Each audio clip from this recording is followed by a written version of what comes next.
નવલી નવરાત્રિનું આજે છઠ્ઠું નોરતું છે અને આ છઠ્ઠું નોરતું મા કાત્યાયનીને સમર્પિત છે. છઠ્ઠા નોરતે મા કાત્યાયનીની પૂજા કરવામાં આવે છે. આપણા પૌરાણિક શાસ્ત્ર જણાવે છે તેમ મા કાત્યાયનીના સ્વરૂપ ધ્યાનમાં નવદુર્ગાનું અનુપમ સ્વરૂપ છે. સિંહ પર સવાર માતા કાત્યાયની ચતુર્ભુજ છે. તેમના એક હસ્તમાં કમળ ધારણ કરેલું છે, બીજા હાથમાં તલવાર ધારણ કરી છે, જેનું નામ ચંદ્રહંસા છે. મા કાત્યાયનીના તૃતીય અને ચતુર્થ હસ્ત અભય મુદ્રા અને વરદ મુદ્રા દર્શાવે છે. નવરાત્રિના છઠ્ઠા દિવસે માતા કાત્યાયનીની ઉપાસના કરવામાં આવે છે. કાત્યાયન ઋષિએ તપસ્યા કરીને દેવી દુર્ગાને પુત્રી સ્વરૂપે પ્રાપ્ત કર્યા.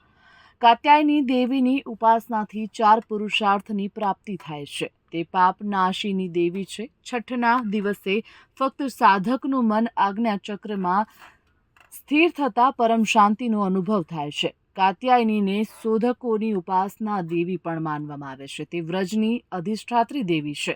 ગોપીઓએ કૃષ્ણની પ્રાપ્તિ માટે કાત્યાયની દેવીની ઉપાસના કરી હતી. એ બુધ ગ્રહનું શમન કરનારી, પરમ સત્યની નજીક લઈ જનાર દેવી છે. કાત્યાયની દેવી સિંહ પર સવાર છે. દેવીનું રૂપ ભવ્ય અને દિવ્ય છે. તેમણે અભય મુદ્રા અને વર મુદ્રા દર્શાવી એક હાથમાં તલવાર ધારણ કરી છે. આ તેમનું સગુણ સ્વરૂપ છે.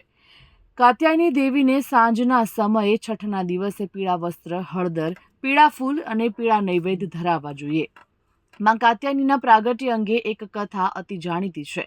પૌરાણિક કથા પ્રમાણે ઋષિ કતને કાત્ય નામે એક પુત્ર હતા. ઋષિને પુત્રીની મહેચ્છા હતી અને તેઓ ભગવતીના પરમ ઉપાસક હોવાથી તેમણે ઉગ્ર તપસ્યા પણ કરી હતી. માતા ભગવતીને પોતાની ભક્તિથી પ્રસન્ન કર્યા.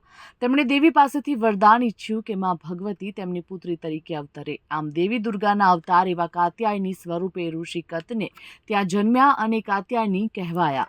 એવી કથા પણ મળે છે કે જ્યારે મહિષાસુરના તાપ સંતાપ પૃથ્વીના લોકોને અતિશય પ્રતાડિત કરી રહ્યા હતા, ત્યારે સ્વયં બ્રહ્મા, વિષ્ણુ અને મહેશ ત્રિદેવે પોતાના તેજસ અર્પણ કરીને મહિષાસુર મર્દિની દેવીને ઉત્પન્ન કર્યા હતા.